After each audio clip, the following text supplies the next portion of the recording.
Donc bonjour et bienvenue sur la mécanique universelle. Alors nous sommes toujours dimanche 11 décembre 2022 et je vais enfin commencer à reprendre ma lecture de L'espoir maintenant, Jean-Paul Sartre, Béni Lévy, les entretiens de 1980. Alors, je vais lire, je vous renvoie à la vidéo précédente qui explique un petit peu euh, le, le principe de base de cette lecture. Alors, je reprends la lecture, j'en suis à la page 30. C'est la partie qui est... euh, c'est le deuxième chapitre, en somme, le désir de société. Donc, Béni Lévy dit, revenons, si tu veux bien, à ton débat avec les révolutionnaires. Tu disais partager leur fin F-I-N-S. Hein. Mais tu conservais au fond une méfiance, pourvu qu'ils ne parviennent pas à ses fins, point d'exclamation. Tu l'as dit plus ou moins en ces termes. Tu n'étais, toi, qu'un compagnon de route. Est-ce que ça n'a pas favorisé un système de double pensée? Alors, voilà, il a été donc, oui, euh,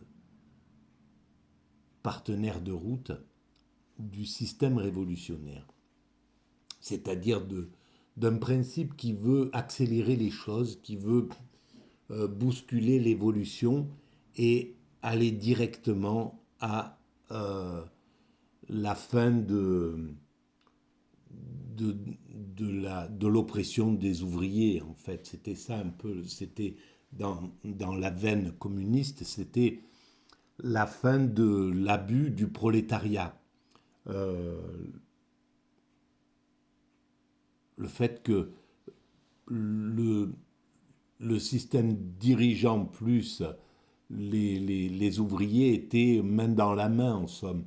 On faisait une sorte euh, de travail de collaboratif. Et d'ailleurs, à cette époque-là, je pense que dans les années un peu 50-60, je pense, le général de Gaulle était partisan de ce genre de choses. Il voyait que la société évoluait et après l'apport du communisme avait amené cette idée de participation, voilà, euh, d'une classe de la fin des classes, de la lutte des classes en somme. Et donc il y avait ce désir un petit peu d'arriver. On voit à quel point ça a reculé avec le néolibéralisme, comment le néolibéralisme est revenu sur un principe esclavagiste en fait, hein, de ses origines, des origines du patronat, avec la mondialisation, etc. Mais c'est qu'un passage, voilà, il fallait passer par ce moment comme ça de recul, de régression sociale pour pouvoir évoluer. En tout cas, c'était évidemment, c'est le choix de celui qui ne peut pas se projeter, de l'esprit qui ne peut pas se projeter à la finalité, en somme. Si on ne peut pas se projeter à la finalité et qu'on voit que le moment où nous sommes, effectivement, il y a un monde ouvrier opprimé partout sur la planète, des dominants, des dominés, etc. Et on a hâte que ça change, que voilà. Donc on peut avoir l'idée de prendre la position révolutionnaire. Mais évidemment, on sait à quel point elle est mortifère pour l'ouvrier, elle détruit les libertés, comme dans le monde communiste, etc. Et en plus, elle se fait à travers la violence, et la violence, c'est le peuple qui l'a subi de plein fouet dès le début. La révolution, c'est comme ça, même si ça apporte des progrès, bien entendu, mais le peuple en subit directement les conséquences. Et donc, effectivement, Sartre ne se projetait pas assez loin, en somme. dans... Mais c'était tous les penseurs de l'époque, Aron, etc., tous ceux qui étaient même opposés à cette idée communiste, ne pouvaient pas se projeter si loin à la finité, à la finitude de l'humanité, à la finalité de l'humanité, à la fin dernière de l'humanité, au moment où l'idée de lutte des classes aura même disparu, parce que le travail aura disparu, le monde aura été réalisé. Je vous renvoie à la vidéo précédente, et donc il n'y a plus lieu d'avoir ni des luttes de classe, ni même de la philosophie, ni même... Voilà, tout ça sera dépassé, en somme. Alors, Jean-Paul Sartre répond, ce n'est pas tout à fait exact. Ce n'est pas une double pensée. C'est que je trouve que tout parti est nécessairement bête, parce que les idées viennent d'en haut, en affectant la forme de ce qui se pense en bas. C'est la meilleure manière de faire une idée stupide. Et effectivement, oui, si c'est quelque chose qui n'est pas fait sous la forme d'une collégiale, d'une discussion entre le patron et les ouvriers, voilà, et quelque chose d'horizontal, pas de dominant à dominer. Euh, à ce moment-là, on n'est plus dans la stupidité, parce que là, on est vraiment dans un système démocratique où le patron est conscient que véritable patron, c'est ses ouvriers. C'est grâce à eux que l'usine tourne et que lui, il est juste l'huile dans le rouage, l'organisateur, enfin bref, voilà, il a son rôle de patron, mais le véritable patron de l'entreprise, c'est les ouvriers. Si on parvient à un état d'esprit comme ça, il n'y a pas du tout on n'est plus du tout dans la stupidité, parce que ceux qui sont écoutés, ce sont les ouvriers, et voilà quoi, c'est quelque chose qui roule. C'est un, un système participatif, ou je ne sais pas comment on pourrait dire, symbiotique. En fait, c'est ça, c'est aller vers la symbiose, et c'est ce que préconise la mécanique universelle. Je pense que nous allons vers la symbiose, vers un système symbiotique, après communisme, libéralisme, une fusion de tout, c'est du meilleur de tout, parviendra à donner le symbiotisme. Et le symbiotisme, c'est ce qui nous attend. Donc, c'est la meilleure manière de faire une idée stupide, reprend Jean-Paul Sartre. C'est la meilleure manière de faire une idée stupide. Parce que bien sûr, c'est en bas que doit se forger la pensée. Il ne faut pas la prévoir à partir du haut. Je découvre en même temps que je lis. C'est pour ça que l'idée même de parti, depuis que j'ai 20 ans, me répugne. Il faut reconnaître qu'un parti n'a pas de vérité et ne songe pas à en avoir. Il a des intentions et une vue, un certain chemin. Compagnon de route, ça veut dire précisément pour moi le type qui essaie de penser la vérité en dehors du parti, avec l'espoir que le parti en fera usage.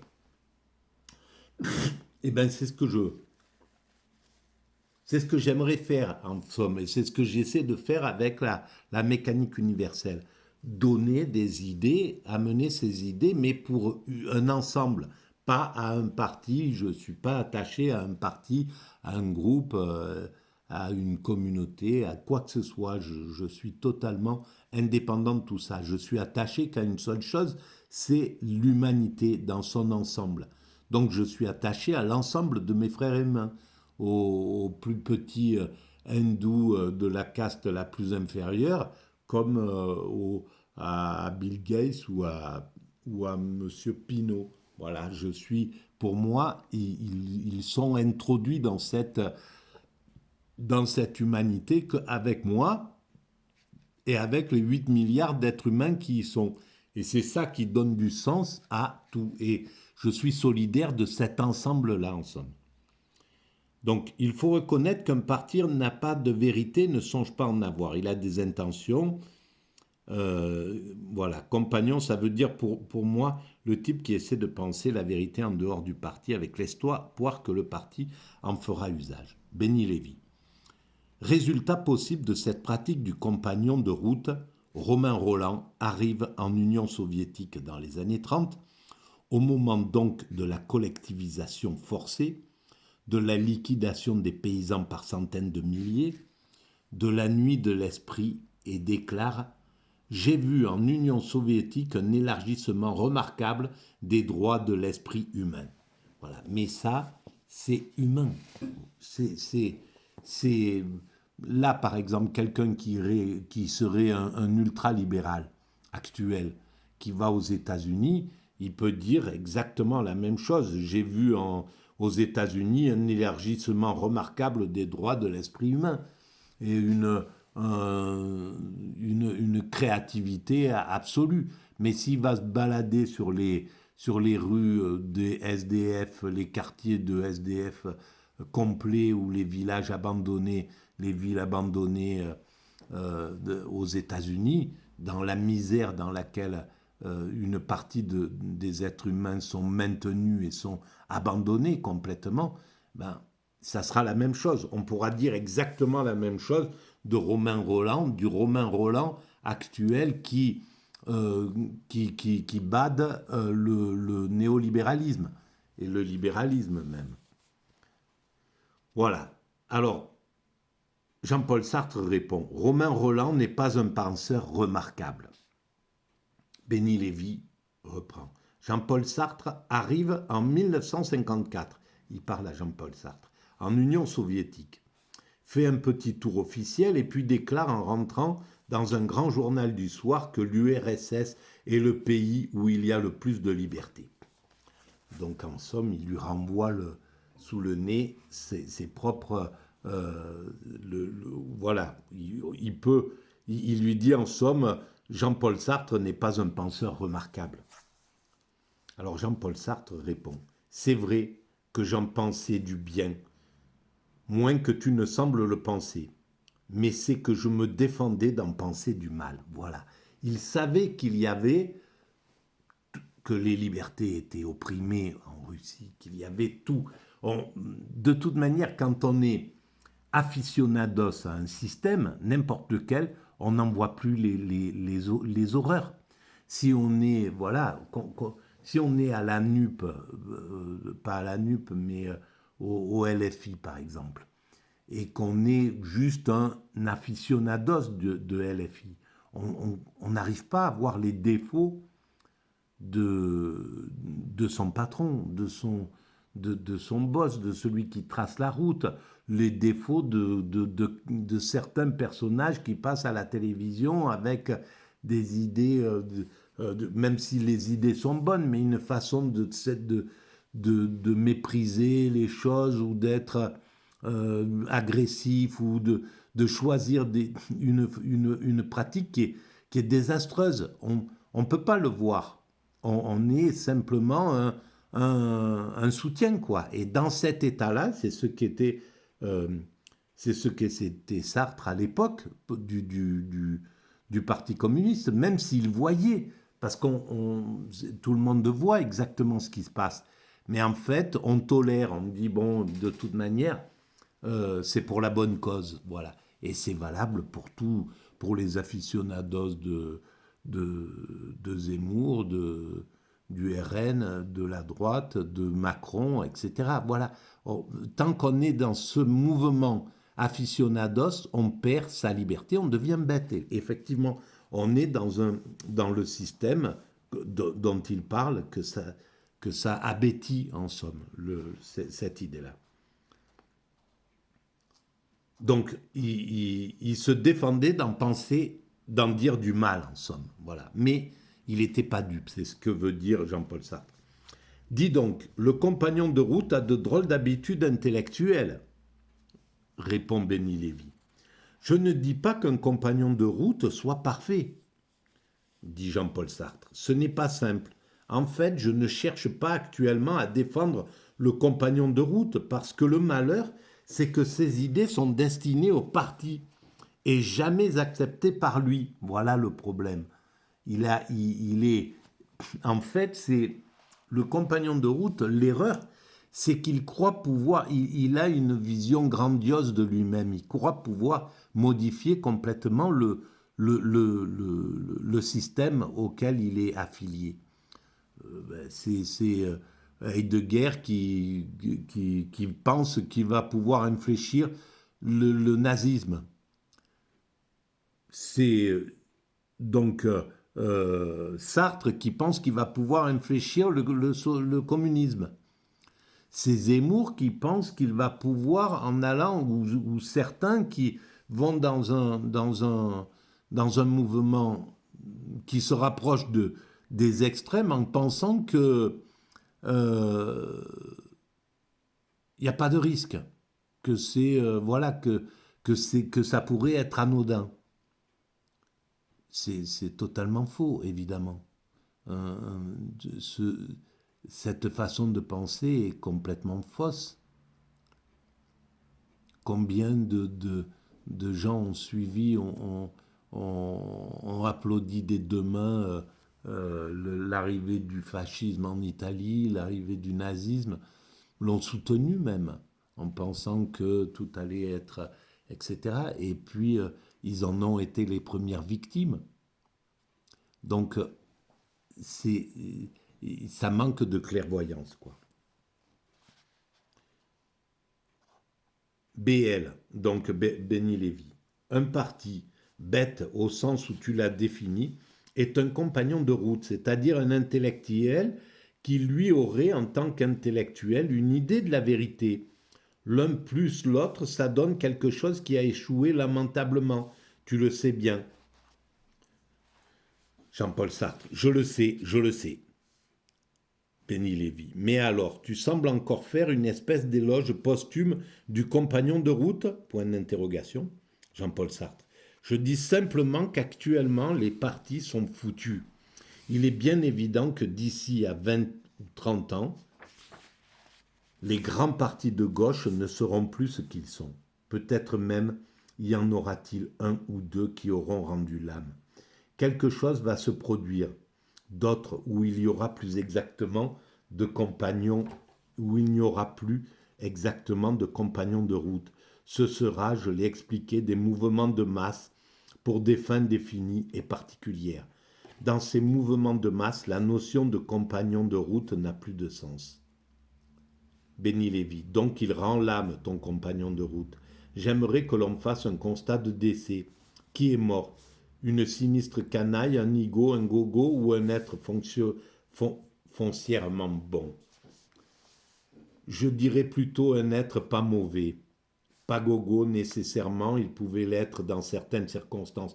Il se voit correctement, Jean-Paul Sartre, hein, quand même. Quand il cédait à des exigences du parti, il devenait un nigo ou un gogo. Mais il pouvait aussi ne pas céder, et alors il n'était pas si mal. Simplement, c'est le parti qui rendait la chose insupportable. Il était compagnon de route parce qu'il y avait un parti.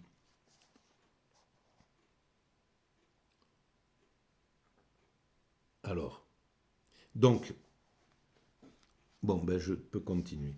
Parlons clair, cette figure-là, dit Benny Lévy, est-ce que c'est un échec qui fait partie de l'ensemble des échecs qui ont sapé la pensée de gauche depuis 40 ans? Selon moi, oui. Que penses-tu aujourd'hui de cet aspect de ton activité? J'ai été très peu compagnon de route. Je l'ai été en 51-52. Je suis allé en URSS vers 54 et presque tout de suite après les événements de Hongrie, j'ai rompu avec le parti. C'est ça mon expérience de compagnon de route. 4 ans. Et d'ailleurs, c'était secondaire chez moi, puisque je faisais autre chose à ce moment-là.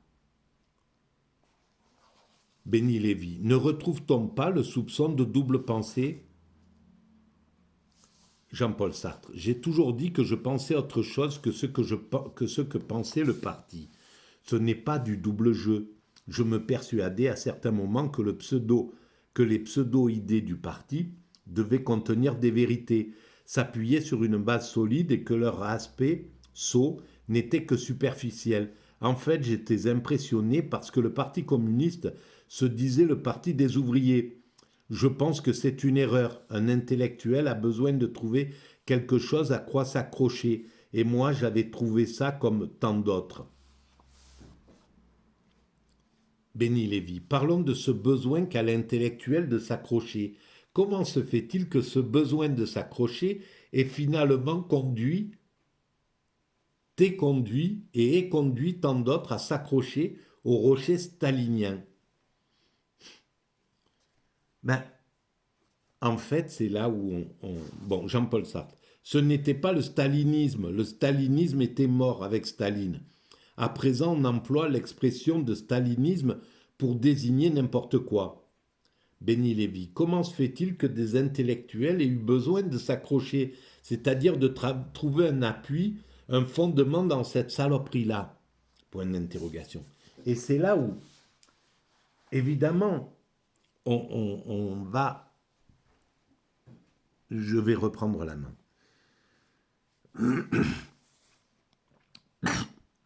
Donc, n'importe quel intellectuel qui s'accroche à un système, n'importe lequel, qui est le compagnon de route d'un système, d'un modèle, d'un chef, d'un groupe, commet, à mon sens, une erreur. Parce qu'en réalité, il ne peut pas à ce moment-là comprendre le sens de l'humanité.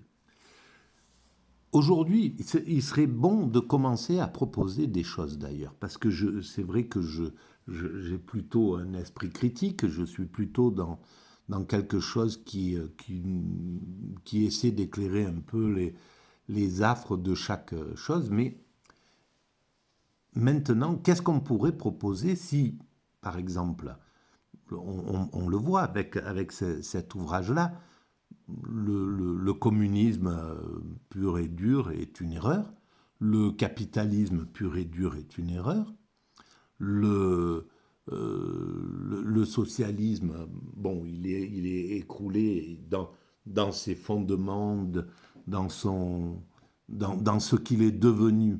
Il n'a plus d'intérêt au final.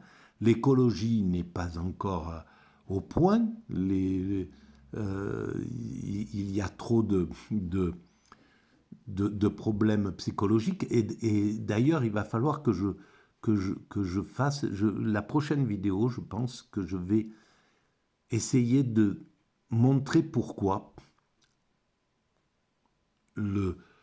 ces systèmes qui partent de bonnes intentions. Hein. On peut dire que l'écologie a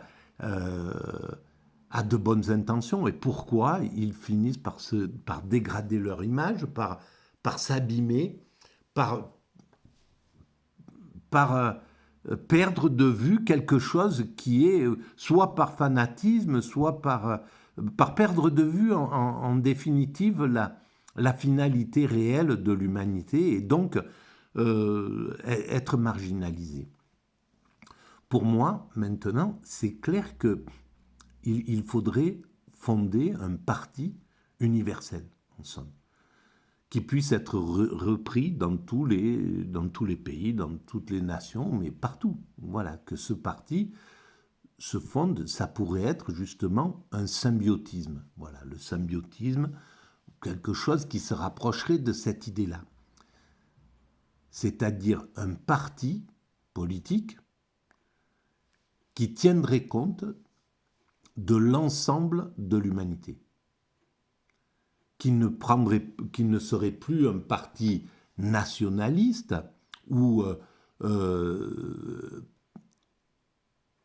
bousculé là-dedans, parce qu'en réalité, les nationalismes, on le voit en Europe, en Occident, les nationalismes, on le vend en poupe, et donc ils forcent, les partis nationalistes forcent, donc l'extrême droite en somme, force l'ensemble des autres partis, de l'extrême gauche à la droite libérale, à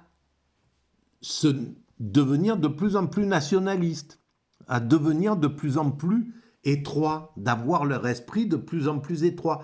Donc de commencer à détester l'Europe, détester toutes les structures un peu plus grandes que le nationalisme, pour revenir à ce nationalisme. Et les idées nationalistes sont en train de polluer, en somme, toutes les autres formes de pensée. Et c'est ce qui donne cette idée complètement idiote, là, dans laquelle nous sommes, et que tout le monde est un petit peu sous la coupe de ce renfermement sur soi-même, du fait que l'Europe, déjà c'est trop loin, etc. C'est quelque chose qui est nocif pour le peuple. Alors, qu'est-ce qu'il se passe là, à ce niveau-là? Mais peut-être que l'Europe, justement, fait des erreurs, commet trop d'erreurs qui font que les pays ont envie de se refermer sur eux-mêmes et ne pas souscrire à l'idée un peu plus grande, d'élargissement un peu plus grand. Mais peut-être que maintenant, le parti qui devrait venir, ça serait un parti universel, universaliste. Donc, qui tienne compte du national, qui tienne compte de vraiment toutes les structures, du village, de la ville, du département, etc., de la région, du pays, de la confédération des pays, l'Europe, etc., et puis de l'universel. Et que ce pays puisse être repris de partout, en Inde, en Afrique, etc., en Amérique, que ça soit un parti qui soit unique, en somme, et un parti qui comprenne qui est dans sa visée. Je respire très mal, je suis désolé, et donc je force, c'est très très compliqué pour m'exprimer et pour avoir les idées claires. J'ai les idées complètement confuses, et pourtant j'essaye d'être le plus clair possible, mais c'est extrêmement confus, et ça c'est le manque d'oxygène, je suis désolé. Bon bref, donc fonder un parti qui serait universaliste, voilà, dans lequel chaque communauté religieuse, chaque communauté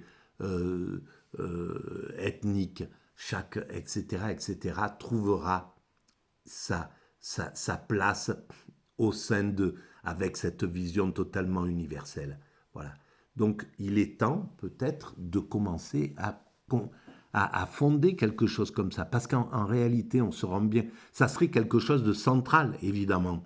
Mais ça ne serait pas un centre tel que nous le propose Emmanuel Macron, qui est un centre extrêmement droit, un centre extrêmement oligarchique, donc qui ne tient pas compte de tout le monde, qui tient surtout compte des oligarques et de l'oligarchie, et qui tient surtout compte des États-Unis plutôt que de la Chine, plutôt que, etc., qui prend des positions comme ça, qui sont des positions antagonistes. En fait, c'est des partis, tous les autres partis sont des partis qui privilégient l'antagonisme, en somme.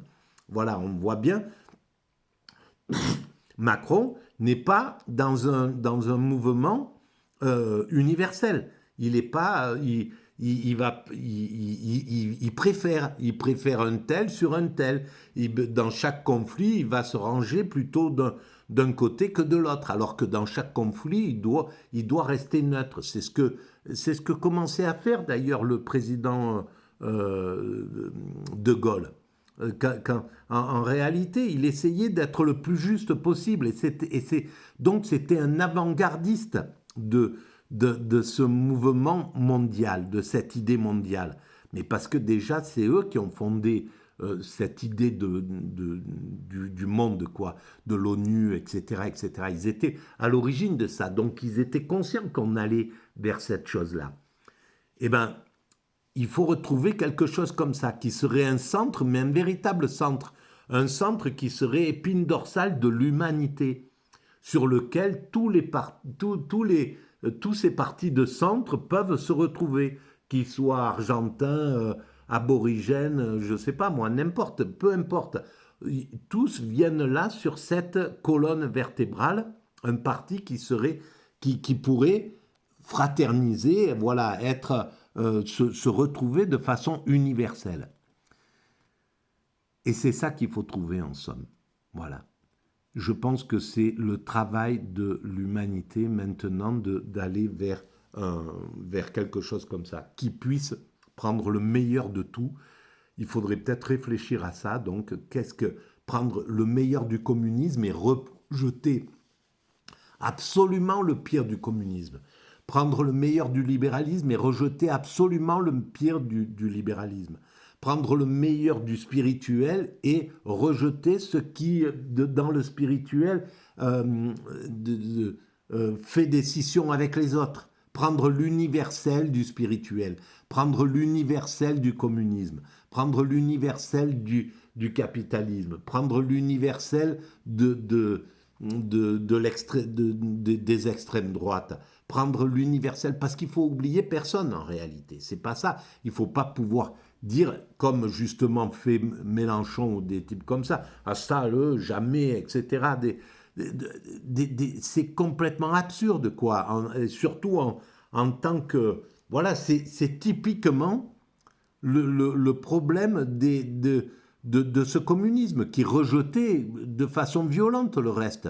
Il n'était pas capable d'être pote avec les chrétiens, avec les spirituels. Il n'était pas capable de comprendre que dans ces communautés, il avait de la richesse, que dans etc. Il marginalisait les autres. Au lieu d'aller prendre tout ce qu'apportait le judaïsme en URSS, il a marginalisé les religions orthodoxes, etc., etc. Voilà. Et c'était ça l'erreur. Il a marginalisé ceux qui pensaient qu'il fallait de l'entreprise, qu'il fallait, etc., libéraliser un petit peu les choses, permettre, s'ouvrir aux valeurs aux valeurs capitalistes, par exemple. Chose qu'ils ont fini par faire. Donc, c'est qu'il y avait eu une erreur. Et donc, ce nouveau parti, il faut qu'il soit fédérateur absolument. Le fédératisme, alors, il faut trouver un nom. Moi, j'ai pensé symbiose, mais il faudrait trouver un nom et trouver et réfléchir sur ces valeurs-là. Et des valeurs qui ne mettent plus la violence, la confrontation, voilà. Alors même si on est agressé, ben on répond pas à tout ça. On trace une ligne, c'est celle-ci, c'est la ligne de universelle, et c'est tout. Et bien sûr, on sera comme ce parti-là sera attaqué comme les autres, mais il n'y a pas, on agglomère, on ne repousse pas, en somme. Voilà, c'est ça le truc qu'il faudrait faire. Bon, voilà. Sur ce, j'arrête cette vidéo. Mais bon Dieu, que j'aimerais pouvoir avoir tous mes moyens. Bon, à la prochaine. On va continuer dans cette réflexion-là. On va voir ce qui empêche. Il faudra regarder ce qui empêche ce qui empêcherait, par exemple, les partis là, comme l'écologie, de pouvoir travailler ensemble, de pouvoir avoir... Pourquoi on est dans la confrontation? Qu'est-ce qui pousse au sein des partis la confrontation, l'échec? Pourquoi il y a ces échecs? Qu'est-ce qui fait que... Comment on fait pour se fédérer? Quels sont les moyens de se fédérer? Alors il y a la mafia qui sait se fédérer, hein, derrière. Ils se bagarrent, ils se donnent des coups de pistolet, etc. jusqu'à ce qu'il ne reste plus qu'un chef le plus dur, le Totorina du coin. Et donc, à ce moment-là, tout le monde il fait régner la terreur et tout le monde se range derrière.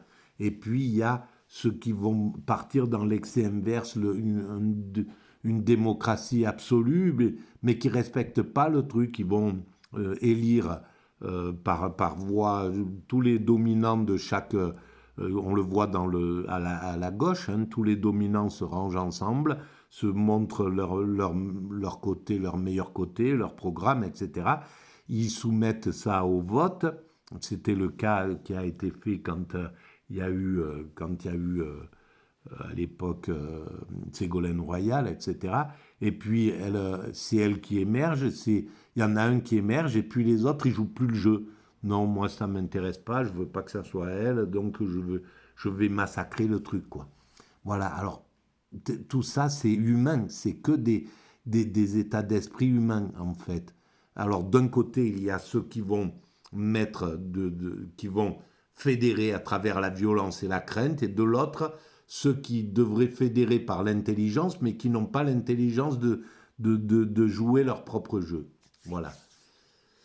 On développera ça un peu plus tard. À bientôt.